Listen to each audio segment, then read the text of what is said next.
Hey everybody, welcome, welcome to Hidden Horror. Thank you for spending this time with me. I appreciate that. Let's get started.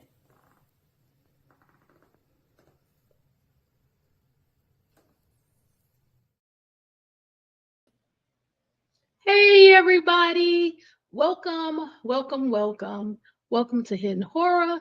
How are you guys doing today? So today I'm here. I want to talk a little bit about something that I was thinking about. So I've kind of expressed in the past that I did not see the roommates, Kelly Goncalves, Madison Mogan, and Xander Conordo, and then Xander Conordo's boyfriend, Ethan Chapin, removed from the 1122 King Row house. So recently I found a video and I viewed it, and it was showing where allegedly there was a parked transport type of vehicle.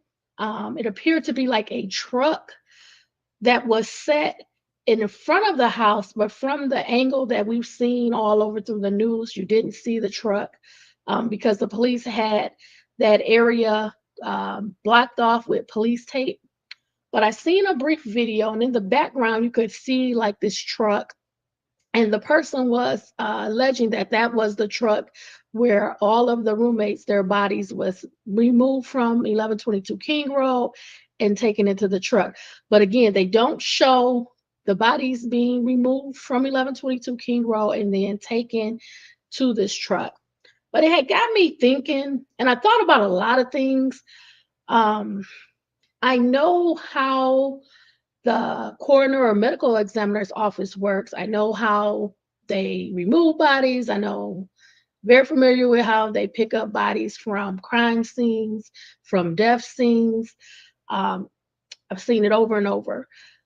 But it got me thinking about COVID. And I don't know if you guys can remember, but it was a time during COVID where some major cities, I'll give you the example of New York, where there were so many deaths being reported daily across the country, yes, but daily in some of the major cities, that they had to set up these semi trucks that were freezers, and they were placing the bodies because so many people were dying in one day. I remember one day in New York, it was over 800 people died from COVID in one day. So you would see these semi trucks lined up in areas where hospitals were because they were taking the bodies. So that was something to remind me of. I don't think that's what that truck was, but when I saw it, I just flashed back to COVID, and I can remember seeing the semis. I can remember in some of the hospitals how they were just inundated with so many deaths at once. They were having to place the bodies in empty rooms because people had bodies like in the hallways, et cetera, et cetera. It's just so many deaths. Hospitals couldn't handle it. And then, of course, just to even have a funeral, if you want one, was kind of difficult because you would want people to wear protective masks. And remember, this person's body is exposed to COVID, so we didn't know in the beginning, how bad it was, how fast it was spread, is airborne, et cetera, et cetera. So that's what it reminded me of when I watched the video. So I didn't bring that video because I don't know if that's accurate.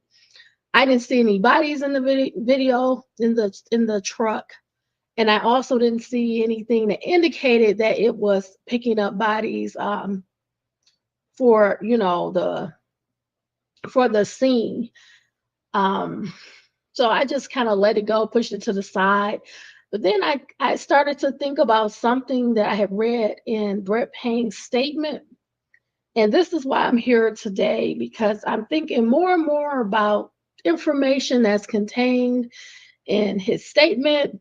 And just, I think what kind of sparked it off for me is when the Dateline episode was dropped. I think it was May 9th, 2025. And when they showed the suspect vehicle one, the alleged suspect vehicle one, driving in that area around 1122 King Road, it had really got me to thinking. So I went back to Brett Payne's statement, And something that, it really stands out to me. And I feel like if this is true, if what's in the statement is true, why are we here? Why are we still investigating this case? Why is Bryan Kohberger still fighting this case? I get no one wants to be convicted, no one wants to be sentenced to death. But what I'm saying, if this information that's contained in the PCA is something that is verifiable, meaning it's not a statement and it's not just something documented, because we know at some point it appears that they had Bryan Kohberger's AT&T records. They refer to his cell phone data and records throughout Brett Payne's PCA statement. But more specifically, when they're talking about the records on November 13th, where they're alleging that Bryan Kohberger returned to the property 1122 King Road, it really struck me.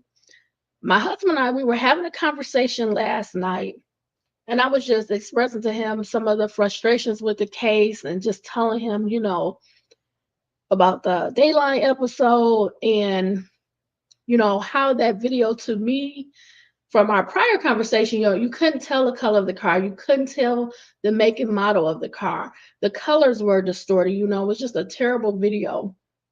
But I started thinking about what I could recall when the news media was stating that Bryan Kohberger returned to 1122 King Road, and it was alleged that, well, maybe he returned because he was going back to retrieve the knife sheath. He lost the knife sheath. Maybe it's at 1122 King Road. He's returning to the property to go and retrieve this knife sheath. First thought when I heard that, completely stupid. Who does a quadruple homicide? It's daylight now, and you're going to return to the crime scene. And then some people said, well, this is his way of, checking to see if, these bodies have been discovered now. He wants to be, seeing and viewing, them finding the bodies and the police coming, et cetera, et cetera. And I'm saying that's ridiculous. If somebody does something like this crime, and they don't want to get caught, they're not returning to the crime scene, let alone trying to make entry into the crime scene. And as we've been told, as we know, allegedly the front door was open since 8 a.m. and allegedly the rear sliding door was also open. I'm going to say allegedly, okay? But when I was talking to my husband last night, and I almost came on late last night to do the video, but I said, let me just process it. Let me think. Let me go over things in my mind a little bit more. Let me get some supporting documentation for what I'm saying. I started thinking, like, if this is the case, if what is being reported in Brett Payne's statement is accurate and true, and they have evidence that says that Bryan Kohberger returned to 1122 King Road after 9 a.m., between 9:12 a.m. and 9:21 a.m., my first thought is, what is the fight for? If you can demonstrate through the cell phone data / records that Mr. Bryan Kohberger left his residence in Pullman, Washington about 9 a.m., returned to 1122 King Road about 9:12 a.m. and stayed there to 9:21 a.m., you should have clear and convincing video, surveillance, and footage that can demonstrate, can show Bryan Kohberger's white 4-door Elantra and possibly Bryan Kohberger in the driver's seat. There are traffic cameras. There are cameras on personal residences. There are cameras on businesses. And more specifically, they have the footage from the 1112 King Road camera. Can you see Bryan Kohberger and the white Hyundai Elantra clearly in this area for 9 minutes? Do you have any video? And if he's there for 9 minutes, did he get out the vehicle? Did he park? Did he patrol and drive around 1122 King Road? I'm going to say allegedly for it all because I don't know. But if you are reporting this in the statement, did you ever try to match up so you have clear video that is very convincing? Does it demonstrate that he is the killer, that he did the killings? No. But it can support the idea that he returned back to 1122 King Road. So I want to know if you have clear video of Bryan Kohberger returning to 1122 King Road the morning of the murders between 9:12 a.m. and 9:21 a.m. Do you have him on a path, on a route, on video? Traffic cameras, personal residences, businesses.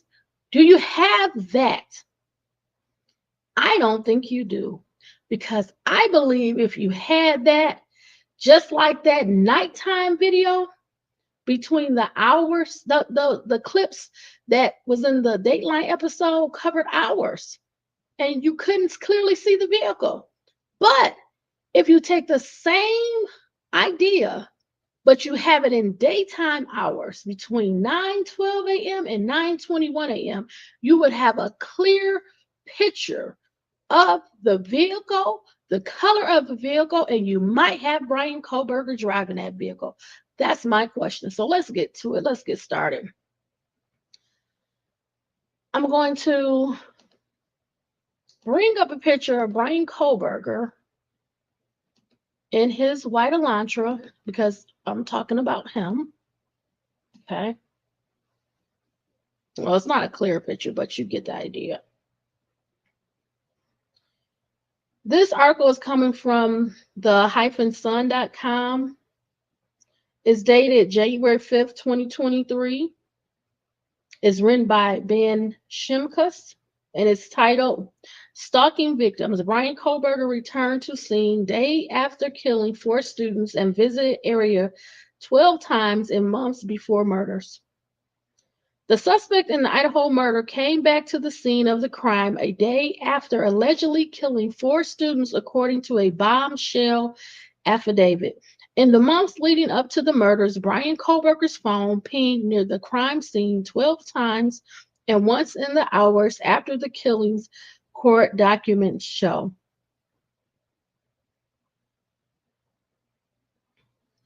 The affidavit states further review indicated that the 8458 phone utilized cellular resources on November 13th, 2022 that are consistent with the 8458 phone leaving the area of the Kohberger residence at approximately 9 a.m. and traveling to Moscow, Idaho. Specifically, the 8458 phone utilized cellular resources that will provide coverage to the King Road residents between 9:12 a.m. and 9:21 a.m. Police identified his 8458 number after Kohberger identified the phone as his own on August 21st, 2022, police stop in Moscow, Idaho. According to Fox, police placed a search warrant for the phone on December 23rd. Moscow police officer Brett Payne wrote in the affidavit, I believe that Kohberger, the user of the 8458 phone, was likely the driver of the white Elantra that is observed departing Pullman, Washington, and that this vehicle is likely suspect vehicle 1. Kohberger, a criminology PhD student at Washington State University, has been charged with 4 counts of murder and burglary. He was arrested on December 30th and extradited to Idaho on Wednesday. Kohberger was held without bond on Thursday after being formally accused of killing Idaho students Madison Mogan, 21, Kaylee Gonclaves, 21, Xander Connerl, 20, and Ethan Chapin, 20, on November 13th.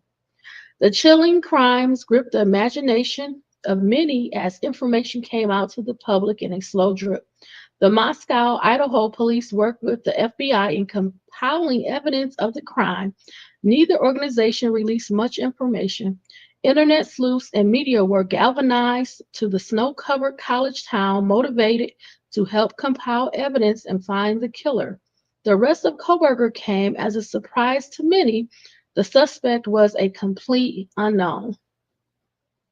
Okay, I'm going to bring up the vehicle.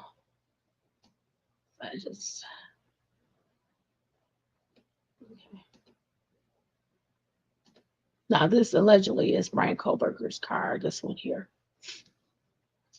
Kohberger has pleaded not guilty and believes that he will be exonerated. The phone location on the affidavit is part of a steady stream of chilling evidence Kohberger has to fight to prove his innocence. Police released body cam footage of Kohberger and his father getting pulled over and acting punchy. He had been pulled over in the white Hyundai Elantra that police had been hunting. Kohberger's DNA was allegedly at the scene of the crime. While the evidence gathers, police have not released a motive for the crime. He is being held at Latah County Jail to his preliminary hearing on January 12th. Okay. So I just want to wrap it up. I want to go back to the point of if Bryan Kohberger was at 1122 King Road, as this affidavit of Brett Payne is reporting, did law enforcement obtain video surveillance that would clearly show the white Hyundai Elantra and possibly and including Bryan Kohberger? As I have said to you many, many times, this case is full of misdirection, misinformation, and inaccurate information. I don't think they have it. I think it is my opinion that if they had this time frame in the morning, in the day, in the light of day, it would have already come out. It would be hard for Bryan Kohberger to fight tooth and nail. However, I don't think they have it.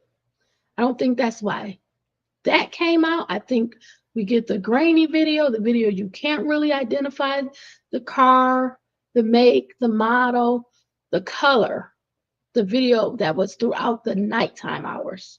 I don't think they have a clear video or a clear picture of Bryan Kohberger at 1122 King Road. I think what they're doing and what they did in this affidavit, they didn't specifically identify with the correct words. When they said that the 8458 phone utilized cellular resources that would provide coverage to the King Road residents, I think that is accurate.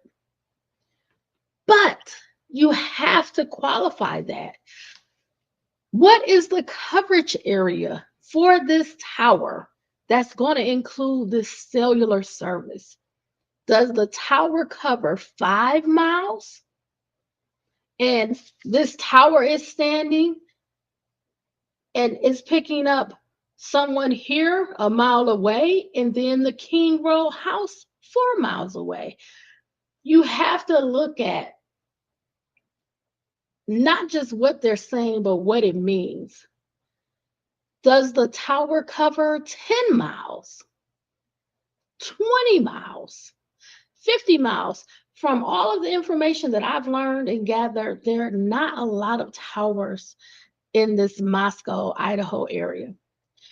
It could possibly be the case where the King Road house has towers that are also picking up an area that's 3, 4, 5, 10 miles in radius to the house. And of course, they would cover the same tower. It could even pick up Bryan Kohberger's residence, which is not that far away from the 1122 King Road house. I think they have to do a better job.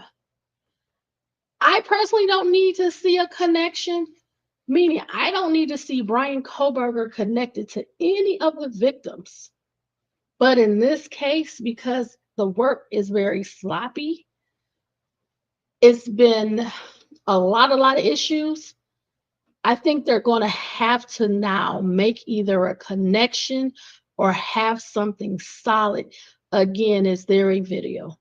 Is there a video of Bryan Kohberger or his vehicle clearly going to 1122 King Road? Is there a video of him going into 1122 King Road, leaving 1122 King Road?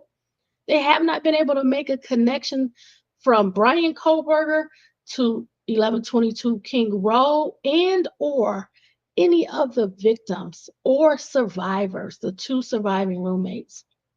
I think it may prove to be something that the jury may have an issue with, besides all of the other issues that we have discussed, that we've gone over, that we've detailed. There are a lot of them. Almost every piece of evidence in this case, from the alleged touch DNA on the knife sheath, was that given to the defense to also process? Or was that material destroyed? We already know that allegedly the FBI went outside of the guidelines by using an unauthorized lab. That's problematic. We don't have a clear idea of when you see the suspect vehicle 1 on camera at night, you can't identify it. You can't tell the year, make, model, color, or anything. So that's problematic. The knife sheath is problematic. There's no connection to any of the victims or surviving roommates. Allegedly, there was no presence of blood, DNA connecting Bryan Kohberger to any of the victims. Allegedly, they have not been able to find the murder weapon, the knife. Right? We have a lot of mistruths in what happened that night. We were told that the victims were all at home at 2 a.m., but later it comes out by Judge Hippler that Zana Cornoto and Ethan Chapin were not at home at 2 a.m. They were out. So what time did they come home? The time of the murders, it changed, right? Was from 2 to 3 a.m. to then now between 4 and 4:30 a.m. Somehow it was a slip up with the timing that Zana Cornoto was supposed to be on TikTok. We were told 4:12 a.m. Then later in some other records, documents, we see 3:16 a.m. We were told that Dylan Mortensen was awoken by, the tussle from the 3rd floor, hearing sounds, hearing noises. And then when they released the texting exchange, the cell phone activity, we see that Dylan Mortensen was already up and saving a phone number in her phone at 3:52 a.m. We also see that victim Madison Mogan called Bethany Funk. We don't know if she answered. I believe that was about 2:54 a.m. There's a lot of information, misinformation, things that have changed. We are told now that Dylan Morrison seen the body of Zana, a detailed description of her on the ground, but she never says she saw any injuries, any blood, any stabbing, any bruising. What is going on? You get the 911 call almost 8 hours later. So I have a simple question. If Bryan Kohberger cell phone is allegedly at 1122 King Road between 9:12 a.m. and 9:21 a.m., is there any corresponding video of Bryan Kohberger or his 2016 Hyundai Elantra at or near the 1122 King Road house, either driving through, patrolling around, or parked? It's a simple question.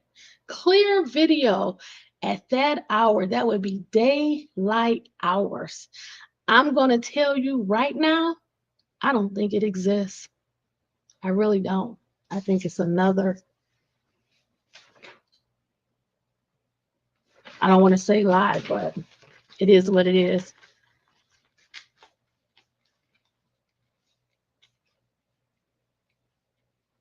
I wonder what time was that. So the Cherokee Rose said he went to a bank ATM, is listed as video footage in the state self-authenticating evidence list.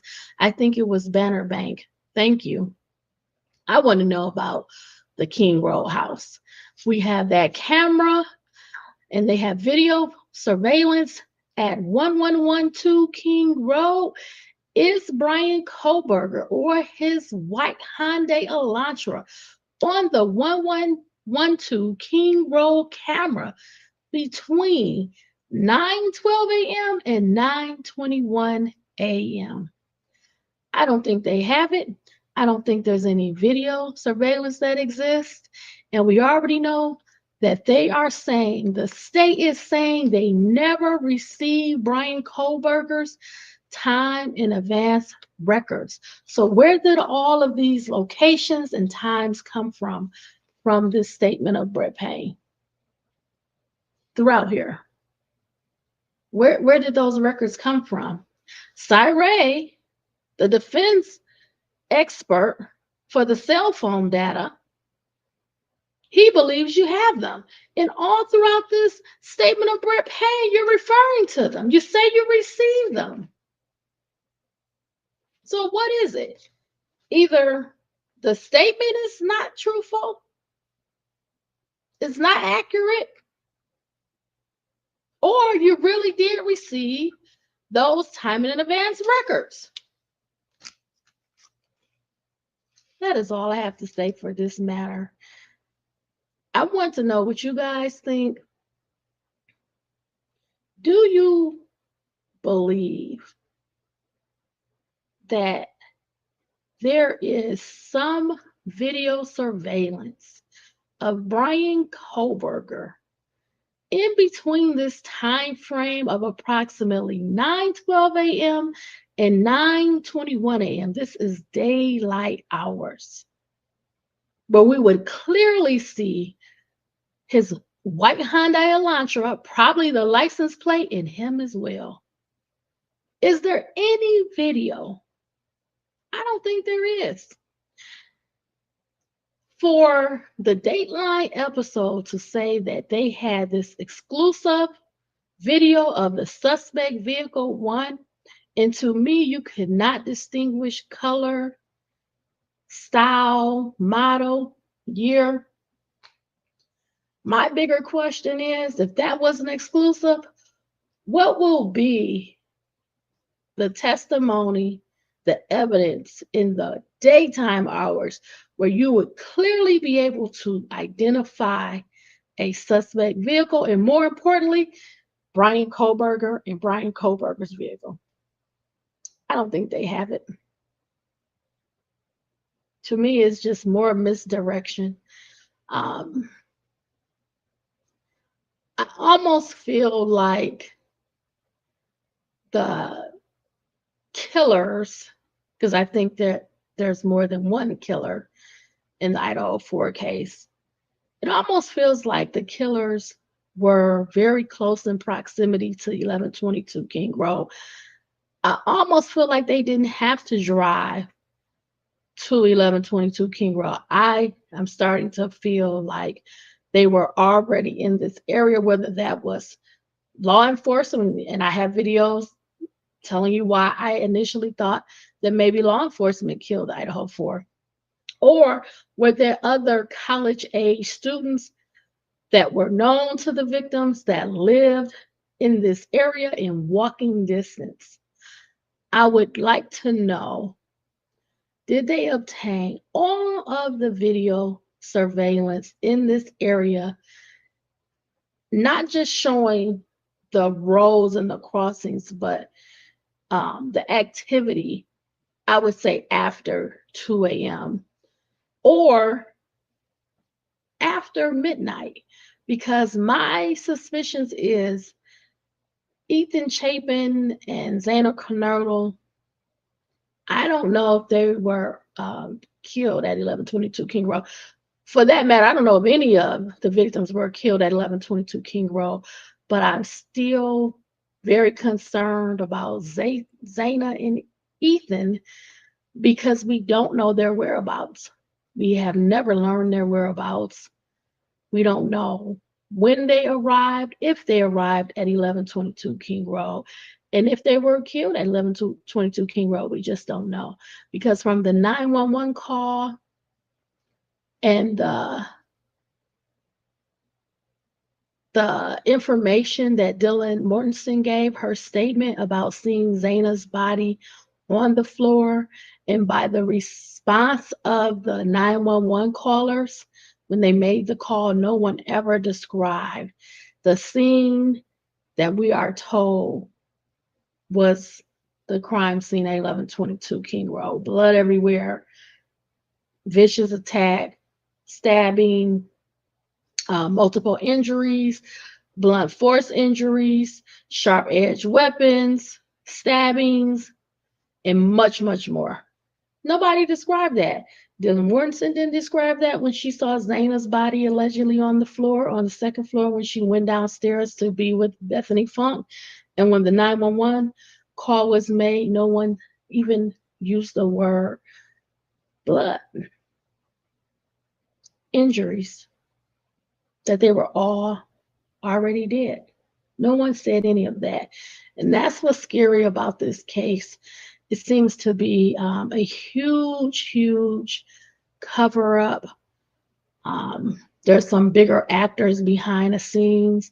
And I believe that is why the intention was to demolish 1122 King Road, which they did, and they buried the physical materials from the demolition. Something I've never heard of. As I've said, I never even seen their bodies removed from the property. Don't even know if they were there. I have no idea. I never seen any type of morgue workers come, put their bodies in a body bag, remove their bodies. Never saw it. So let me know what you guys think. Thank you for spending this time with me. I really, really appreciate it. I want you to stay safe, stay smart, stay savvy.